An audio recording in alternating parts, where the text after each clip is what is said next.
Dr. Thomas Harrison stared at his computer screen, his coffee growing cold beside him. The British Space Research Institute was quiet at 3 in the morning, just the way he liked it. The strange energy readings from Deep Space Station 7 kept appearing on his screen, pulsing in a pattern he had never seen before. "This can't be right," he muttered, running the scan again. The patterns looked almost alive. The door to his lab opened with a soft hiss. Dr. Eleanor Wright walked in, her red hair messy from hours of work. "Still here, Tom. I thought you'd have gone home by now." "Come look at this, Elle," he said, pointing to his screen. "These energy patterns from DSS-7. They're not random." Eleanor leaned over his shoulder, her eyes widening as she watched the data stream across the screen. "It's almost like..." "Like what?" "Like a heartbeat," she finished, pulling up a chair. "But that's impossible. We're scanning empty space." Thomas pulled up another file, this one filled with old scanned documents. "Remember that research I was doing on medieval exorcism records? Look at this." He opened an ancient drawing, showing wavy lines drawn by a priest from the 1600s. The pattern matched what they were seeing now. Eleanor sat back, her face pale. "Tom, that's impossible. Those are just old drawings from someone who thought demons were real." "But what if they were real?" Thomas turned to face her. "Not demons like in horror movies, but something else. Something that could interact with human consciousness." Just then, Thomas's phone buzzed. A message from Space Station Europa popped up. "URGENT. Crew member showing strange behavior. Speaking unknown languages. Incredible strength. Medical help needed." Eleanor read the message over his shoulder. "That's the third case this month. Remember the Johnson twins on Mars Colony? Same symptoms." Thomas opened his desk drawer and pulled out an old book. Its pages were yellow with age. "My grandfather was a priest," he said. "He gave me this book of exorcism records before he died. Look at the symptoms they described hundreds of years ago." As Eleanor read, her hands began to shake. The descriptions matched perfectly. The unknown languages, the strength, the strange knowledge of things the person couldn't possibly know. "We need to tell someone," she said. "Who would believe us?" Thomas asked. "That ancient exorcism records predict modern space phenomena. They'd think we're crazy." A loud beep from his computer interrupted them. New data was coming in from DSS-7. The energy patterns were growing stronger, forming shapes that looked almost like words in a language neither of them had ever seen. "Elle," Thomas said slowly, "I think they're trying to communicate." "Who's trying to communicate?" "Whatever the medieval priests were really fighting." He pointed to the screen. "And I think they're coming back." Eleanor quickly pulled up the station's crew records. DS-7 has 12 people aboard. "If these things are what you think they are, then those 12 people are in danger," Thomas finished. He reached for his phone. "We need to evacuate that station. Now." But before he could make the call, all the screens in the lab went dark. When they came back on, every monitor showed the same pattern, pulsing waves that looked eerily like the drawings in the ancient book. A message appeared on the main screen. "Hail Plus Kuros." Thomas and Eleanor looked at each other, both realizing that humanity's understanding of reality was about to change forever. What medieval priests had documented as demons might have been humanity's first contact with something far more complex, and now, whatever they were back. The clock on the wall struck 4 in the morning. In the darkness of space, 12 crew members on DSS-7 were about to experience something that would bridge the gap between humanity's ancient fears and its future among the stars. And in a quiet lab in London, 2 scientists were the only ones who understood what was really happening. Thomas closed the ancient book and stood up. "Elle, I think we're going to need that old knowledge sooner than we thought." "Why?" "Because," he said, watching the patterns pulse across his screen, "I don't think these things are just trying to communicate anymore. I think they're trying to come through." Professor William Bedford didn't believe in demons, As head of Oxford University's new xenotheology department, he studied strange space events with pure logic. But now, standing in the observation room of the university's medical center, he wasn't so sure anymore. Through the thick glass, he watched Oliver Morris, a young space station technician, float 3 feet above his bed. The medical tools in the room spun around him like a twisted mobile. "How long has he been like this?" William asked the nurse beside him. "Since they brought him back from Deep Space Station 7, she replied, checking her tablet. 5 days now. He hasn't eaten or slept." William wrote in his notebook, trying to stay calm. In 20 years of studying strange space events, he had never seen anything like this. Oliver's body twisted in ways that should have broken bones, but scans showed he was perfectly fine. Dr. Eleanor Wright walked into the observation room, looking tired. "Professor Bedford, I'm from the British Space Research Institute. We need to talk about Oliver." "Did you see the video from the space station?" William asked. Eleanor nodded. They both looked at the screen showing security footage from DSS-7. In it, Oliver worked on a control panel when suddenly the strange energy waves appeared. The next moment, he started speaking in perfect Latin, a language he had never learned. "Listen to this," William said, pressing a button on the intercom. Oliver's voice filled the room, but it wasn't English. It wasn't Latin either. The words seemed to twist in the air, making the lights flicker. "What language is that?" Eleanor asked. "That's the thing," William said. "It's not any known human language. We've run it through every translator we have. Whatever he's speaking, it's not from Earth." Inside the room, Oliver suddenly stopped floating. He dropped to the bed and turned his head to look directly at them. His eyes were completely black. "They're coming," he said in perfect English. "The barriers are thin here. Your science made holes in the walls between worlds." William pressed the intercom button. "Who's coming, Oliver?" Oliver smiled, but it wasn't his smile. "We are ancient. We watched your kind crawl from the seas. Now you reach for the stars, making holes in the dark. Did you think you were alone out there?" Eleanor stepped forward. "Are you the same beings that tried to cross over before, in medieval times?"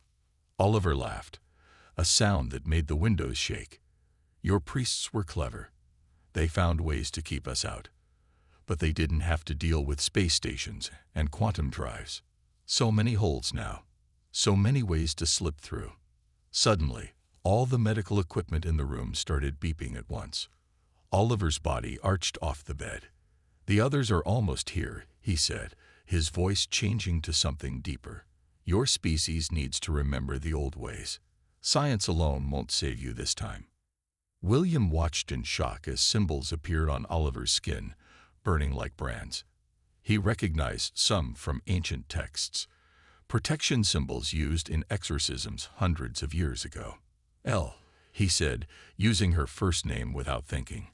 "Your colleague at the Space Institute, Dr. Harrison. He was studying old exorcism records, wasn't he?" "Yes," she replied. "He thought they might be more than just religious ceremonies." "Tell him he was right." William couldn't take his eyes off Oliver. "These beings, they're not demons in the religious sense, but our ancestors found ways to defend against them. We need those old records. All of them." Oliver's body suddenly went still. The symbols on his skin faded. When he opened his eyes again, they were normal. "Help," he whispered in his own voice. "They're in my head. I can feel them. There are so many of them." William turned to Eleanor. "Get Dr. Harrison here now, and find someone who knows the old rites. A priest, a scholar, anyone. Because I don't think Oliver is the only one this is going to happen to." Through the window, they watched as Oliver curled up on the bed, whispering words in that strange, twisted language. Somewhere in deep space, more holes were opening, more beings were finding their way through, and humanity's only defense might lie in ceremonies they had dismissed as superstition for hundreds of years. Dr. Margaret Blackwood's flashlight beam cut through the darkness of the Vatican's underground library. The air was thick with dust and the smell of old books. Behind her, Father James Cooper held an ancient leather bag, his face serious in the dim light. "Are you sure about this, Doctor?" he asked. "These texts haven't been opened in centuries." Margaret nodded, her fingers running along the spines of books older than most countries. "Look at this symbol," she said, pointing to a mark on the wall. "It matches the ones that appeared on Oliver Morris's skin at Oxford." They reached a heavy metal door at the end of the row. Father Cooper pulled out an old key, its brass surface covered in strange markings. "The church has kept these records safe for over 1,000 years," he said, turning the key. "We always knew this day would come." The door opened with a groan. Inside, Margaret gasped. The room was filled with star charts, diagrams, and books covered in symbols that looked more like scientific formulas than religious texts. "These aren't just church records," she said, picking up a chart. "These are technical drawings. Look, they show energy patterns, gateway points, dimensional barriers." Father Cooper opened his bag and pulled out a tablet showing Oliver's medical scans. "Compare these," he said, holding the tablet next to an ancient drawing. The patterns were identical. "They knew," Margaret whispered. "The old priests, they weren't just performing religious ceremonies. They were using technical manuals." "Yes," Father Cooper said, "but they hid the knowledge in religious ritual because people weren't ready for the truth. The church has been humanity's guardian, keeping these defenses alive through the centuries." Margaret opened a large book bound in dark leather. Inside, detailed diagrams showed human bodies with energy points marked in gold ink. Next to them were words in Latin, Greek, and other languages she didn't recognize. "These aren't just prayers," she said, excitement in her voice. "They're activation codes. The rituals, the gestures, the words, they're all part of a technical process to close dimensional gates and force these beings back." A noise from her pocket made them both jump. Margaret pulled out her phone, reading the message with wide eyes. "3 more cases reported," she said. 2 on Mars colony and 1 on the moon base. They're all showing the same symptoms as Oliver." Father Cooper reached up to a high shelf and pulled down a silver box. Inside was a small device that looked both ancient and somehow modern. "This was found in the catacombs beneath Rome," he said. "For centuries, we thought it was just a religious artifact. Now I think it might be something else." Margaret took the device carefully. It was warm to the touch and covered in symbols that matched the ones from Deep Space Station 7. "We need to get these to Dr. Harrison and Professor Bedford," she said. "All of it. The books, the charts, this device. They're not just religious texts. They're instruction manuals for fighting an invasion." Father Cooper nodded, already pulling books from shelves. "The church has kept these safe for centuries, waiting for the day they would be needed. I think that day has come."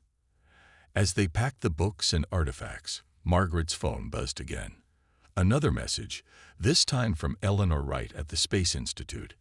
"Energy patterns increasing. More holes opening.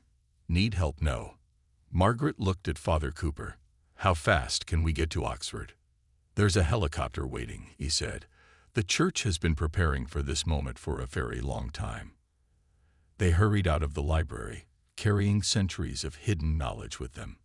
In the darkness behind them, the ancient symbols on the walls seemed to glow faintly, as if awakening after a long sleep. Somewhere in space, more holes were opening between worlds. But this time, humanity wasn't defenseless. The knowledge they needed had been waiting patiently in the darkness beneath the Vatican, preserved by generations of guardians who understood one important truth. Sometimes the oldest protections are the strongest ones. Dr. Robert Phillips stared at the holographic display in his lab at Cambridge University. The image showed what looked like a soap bubble, but it wasn't. It was a map of reality itself. "Look here," he said to Dr. Emma Lancaster, pointing at a thin spot in the bubble. "This is where the barrier between dimensions is weakest, right where Deep Space Station 7 is located." Emma adjusted her glasses, her eyes fixed on the display. "And these energy patterns, she said. They're exactly like the ones from the Vatican books. Their lab was filled with both modern equipment and ancient artifacts from the Vatican library. Old books lay next to quantum sensors. Religious symbols were drawn next to scientific formulas on the whiteboards. The old priests were right, Robert said, picking up one of the ancient devices Margaret had brought from Rome. But they didn't understand what they were seeing. These aren't demons, they're higher dimensional beings. Emma typed quickly on her computer, bringing up new data. Like fish in a pond, she said. We're the fish, living in our flat pond. They're above us, reaching down from their higher dimension. To us, it looks like magic or possession. The device in Robert's hand suddenly grew warm. On his holographic display, the thin spot in reality's bubble began to pulse. They're trying again, he said. His phone buzzed with a message from the space station. Another crew member is showing signs. Emma rushed to her own workstation. She had built a new kind of scanner, one that combined modern quantum technology with the principles found in the ancient Vatican texts. "Rob, look at this," she called. On her screen, waves of strange energy flowed around the possessed crew member. But now they could see patterns in it, like a language written in light. "They're not just possessing people randomly," Robert said, watching the patterns. "They're using human consciousness like a bridge. Our minds are the doorway they need to cross over fully into our dimension." Emma's scanner beeped loudly. New data poured across her screen. "But human consciousness fights back," she said excitedly.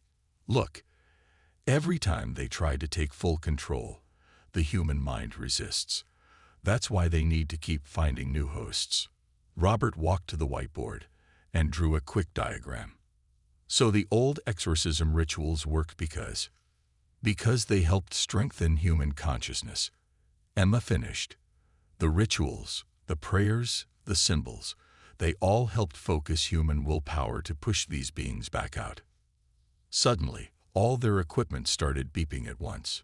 The ancient device in Robert's hand grew hot enough that he had to drop it. "Something's happening," Emma said, checking her readings. "The dimensional barrier around DSS-7, it's getting thinner." Robert grabbed his phone and quickly dialed Dr. Harrison's number. "Tom, it's Rob.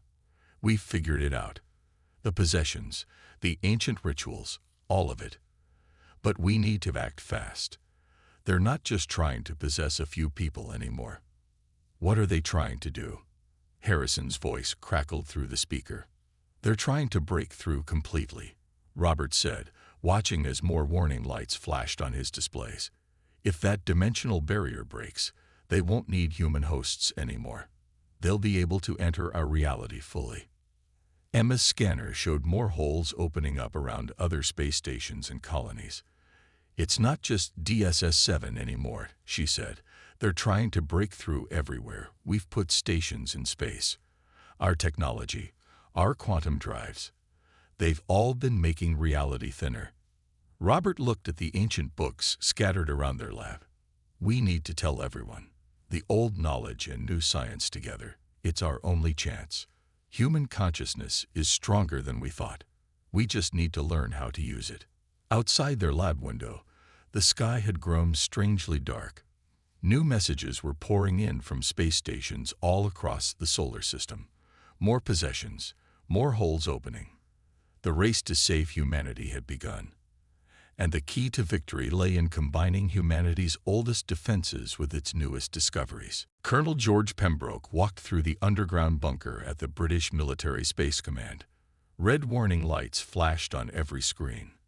Maps showed spreading darkness around Earth's space stations. "How many stations have we lost contact with?" he asked the officer beside him. "7, sir," the young man replied. "No response from Mars Colony 3 either." George reached the main control room, where Dr. Emma Lancaster waited with her new equipment. Her quantum scanners mixed with old brass devices from the Vatican, creating a strange blend of old and new technology. "Show me what you've got, Doctor," George said. Emma pointed to her main screen. "Each dot is a dimensional breach. The bigger the dot, the bigger the hole. The screen was filled with growing dots. But look at this. She pressed a button, and new data appeared. These green areas, that's where crews successfully fought back. Their willpower, their emotional strength, it actually closes the holes. George leaned closer. You're telling me human feelings can stop these things? Not just feelings, Emma said. She picked up an old book with strange symbols. The ancient rituals were designed to focus human consciousness, like a weapon, but made of pure willpower. The room shook as another alert sounded. A new message appeared on the main screen. Mars Colony 4 was under attack. Watch this, Emma said. She turned on a video feed from the colony. The screen showed a group of colonists standing in a circle. In the middle, a woman was floating in the air, her eyes black. But instead of running away, the other colonists were holding hands. A priest stood with them, reading from both an ancient text and a modern tablet. As they watched, the possessed woman's body began to lower. The darkness left her eyes. It worked, Emma said excitedly. They combined the old rituals with our new understanding of quantum physics. Their unified consciousness created a barrier these beings couldn't break through. George turned to his communications officer. Send this video to all colonies and stations. Tell them to prepare similar defense groups. He looked back at Emma. But we need something bigger, something to protect all of Earth. Emma smiled and walked to a large machine in the corner. It looked like a mix of church altar and quantum computer, already working on it. Dr. Phillips, and I call it the Shield of Faith. Strange name for a military device, George said. Because it's not just a machine, Emma explained. It's a consciousness amplifier. It takes human willpower, belief, and determination, and turns them into a protective field. The stronger people believe, the stronger the shield gets. Suddenly, all lights in the bunker went red. A voice came over the speakers. Multiple breaches detected. Deep space stations 12, 14, and 15 are dark. Something big is coming through. George looked at the main screen. A massive dark spot was growing between Earth and Mars. How long until your shield is ready? He asked Emma. An hour, maybe less, she said, her hands flying over the controls. But we need more power.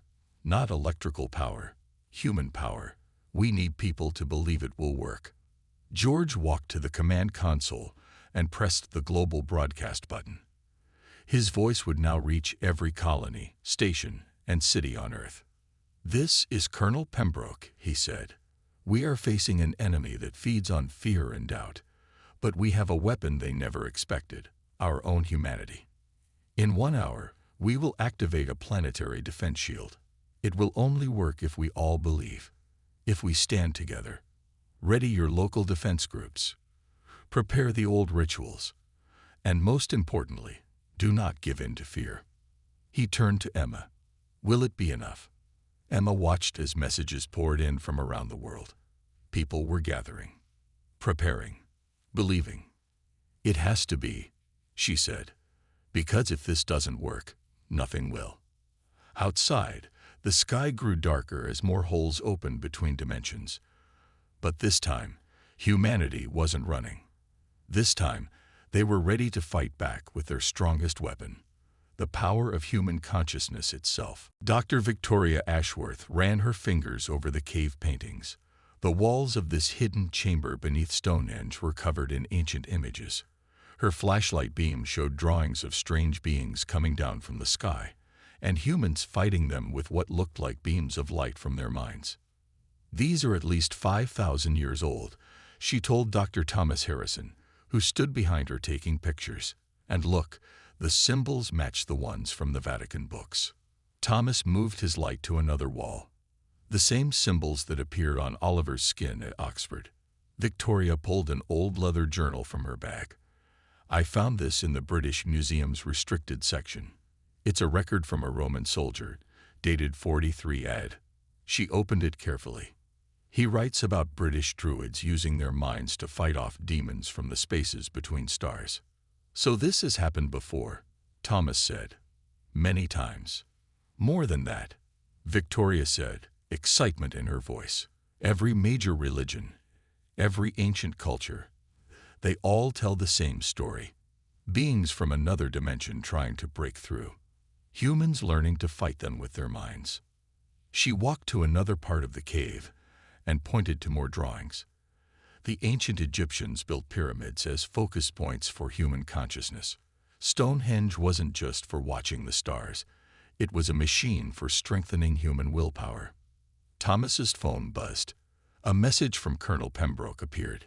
Shield of Faith ready in 30 minutes.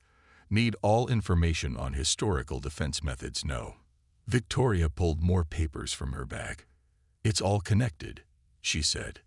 The ancient temples, the religious rituals, the meditation practices, they were all teaching humanity to use its greatest weapon, the power of focused consciousness. She pointed her light at the cave's ceiling. Above them, strange metal pieces were built into the rock. Those aren't primitive decorations, she said. They're parts of an ancient machine, one that did the same thing Emma's Shield of Faith is trying to do now. Thomas touched one of the metal pieces. It was warm. They were preparing us, he said. All those centuries of religious training, meditation, ritual, they were getting humanity ready for this moment. Victoria nodded. Every time these beings tried to break through, humans learned more about fighting them. We passed the knowledge down through religion because it was the only way people could understand it. Her phone lit up with a message from Dr. Lancaster. Strange energy readings from old religious sites worldwide. Stonehenge, pyramids, temples, all activating. Of course they are, Victoria said, looking at the ancient machinery above them. They were built for this. The Shield of Faith isn't just one machine. It's connecting to a network that's been waiting for thousands of years. Thomas looked at his watch. 20 minutes until they activate the shield. Will it be strong enough? Victoria shone her light on one last cave painting. It showed humans standing together, their minds joined, creating a wall of light against the darkness. Look at this date, she said, pointing to ancient numbers carved below the image. This was painted after the battle. They won. A deep rumble shook the cave. Dust fell from the ceiling. Above them, through layers of rock and earth, the sky was growing darker as more dimensional holes opened. We need to get this information to the others, Victoria said, carefully packing her books and papers. Humanity has faced this threat before, and we won. We just needed to remember how. As they climbed out of the cave, the ancient metal pieces in the ceiling began to glow faintly. All around the world, other ancient sites were waking up. The old machinery was coming back to life, ready to join with modern technology in humanity's greatest fight. The past and present were about to meet, and humanity's oldest memories were about to become its greatest weapon. Dr. Thomas Harrison and Father James Cooper stood in the control room of Earth's largest space station. Through the wide windows, they could see the darkness spreading across space. More holes were opening between dimensions, each one larger than the last. 5 minutes until shield activation, Emma's voice came through the speakers. Back on Earth, she was preparing to start the Shield of Faith. Thomas looked at the ancient device they had brought from the Vatican. It was connected to the station's modern computers, its brass surface glowing with a strange light. "Are the other stations ready?" he asked. Father Cooper checked the communications screen. All remaining stations report defense groups in position. They're using the combined rituals we sent them. Around them, station crew members stood in circles, just like in the ancient cave paintings Victoria had found. Each group had both a priest and a scientist leading them. Old words mixed with new technology as they prepared their minds for the fight ahead. Main breach growing, the station's computer announced. Unknown entities approaching. Through the windows, they saw something moving in the darkness, shapes that hurt their eyes to look at, too strange for human minds to understand. "They're coming," Thomas said. He pressed the station-wide communication button. "All groups, begin your focus chants. Remember your training. Your minds are stronger than their power." Father Cooper held up the old book from the Vatican. Next to him, Thomas raised a quantum scanner. Together, they began to read, one in ancient Latin, one in scientific formulas. The words merged together, old and new becoming one defense. The station shook. Through the walls, they heard strange sounds, like voices speaking words that couldn't exist. 2 minutes to shield activation. Emma's voice came again. We need you to hold them back until then. In the circles around the station, people joined hands. Some spoke old prayers. Others focused on scientific equations. All of them believed in their power to fight back. A screen cracked as something tried to push through from the other dimension. A dark shape began to form in the control room. Hold the line. Thomas shouted. Don't let fear break your concentration. The shape grew larger, trying to take human form. But everywhere it reached, it met walls of human willpower. The defense circles were working, their combined consciousness pushing back against the invasion. 1 minute, Emma's voice said. Father Cooper raised the ancient device higher. We know what you are now, he said to the darkness. We remember how to fight you. The station's lights flickered. More shapes appeared, pushing against the barriers of reality. But the humans stood firm, their minds linked together in defense. 30 seconds. Emma counted down. Thomas watched his quantum readings. The human consciousness patterns were growing stronger, joining together like a web of light. They're linking up, he said. All the stations, all the defense groups. Their minds are connecting. The ancient device pulsed with light. On Earth, old temples and stone circles began to glow. The network that had protected humanity for thousands of years was waking up. 10 seconds. Emma's voice came. Everyone believe. Your minds are the key. The darkness pressed harder, desperate to break through before the shield activated. Windows cracked. Metal groaned. 5 seconds. Thomas and Father Cooper raised their voices, ancient words and quantum codes joining together. Now, a wave of light burst from the earth, racing out through space. It connected with the ancient sites, with the defense groups, with every human mind that was focused on protection. The shield of faith expanded outward, a dome of pure human consciousness spreading across the solar system. Where it touched the dimensional holes, they began to close. The dark shapes screamed in frequencies that shattered glass, but they couldn't fight the combined power of millions of human minds working together. Through the broken windows of the station, Thomas watched the shield rise. It was working, but he could feel something else too. A response from the other side. Something bigger than anything they had faced before. The real battle was just beginning. The shield of faith glowed like a second sun around the earth. But something was changing. The dimensional beings weren't just fighting back. They were trying to communicate. Dr. Emma Lancaster watched her readings in amazement. The shield isn't just blocking them, she said to Colonel Pembroke. It's translating their thoughts into something we can understand. In space stations across the solar system, the dark shapes began to take clearer forms. They no longer looked like twisted shadows. Now they appeared as beings of pure light and energy. On the main space station, Thomas Harrison and Father Cooper watched as one of these beings formed in front of them. It was beautiful rather than frightening. We have been watching, the being said, its voice like music in their minds. For thousands of years, we watched humanity grow. Through the shield of faith, everyone could hear its words. In cities, temples, and space colonies, humans stood silent, listening. Each time we tried to cross over, the being continued. You grew stronger. Your religions, your science, your determination to survive, all of it made you unique. Emma's voice came through the speakers. Their energy patterns are changing. They're not trying to break through anymore. They're adapting to match our consciousness. The being moved closer to Thomas and Father Cooper. We are not demons, as your ancestors thought.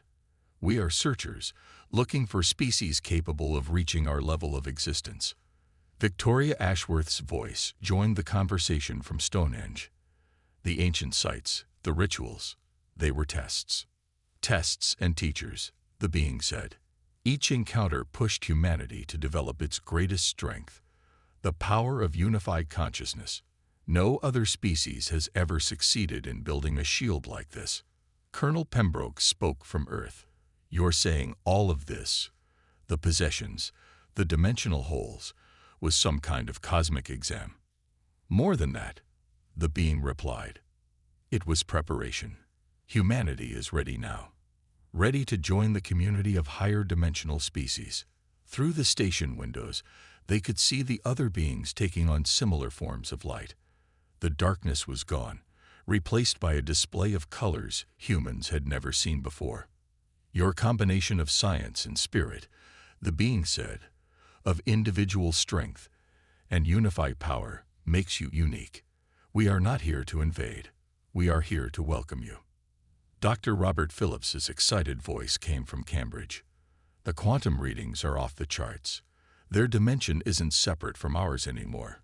We're beginning to understand it. The being raised what looked like a hand. We offer humanity a choice. Use the shield as a bridge, not a barrier. Let it become the first step into a larger universe. Thomas looked at Father Cooper. The priest nodded slowly. All defense groups, Thomas said, into the global communication system. Shift your focus. Don't think about blocking or fighting. Think about understanding, about reaching out. Around the world and across space, humans changed their thoughts. The shield of faith began to transform. Instead of a solid barrier, it became a shimmering bridge between dimensions. New knowledge began to flow into human minds. Not forced or invasive like the possessions, but offered and accepted. Humanity's consciousness was expanding, ready to understand higher dimensions. The ancient prophecies weren't about an invasion, Father Cooper said in wonder. They were about this moment, about humanity becoming something more.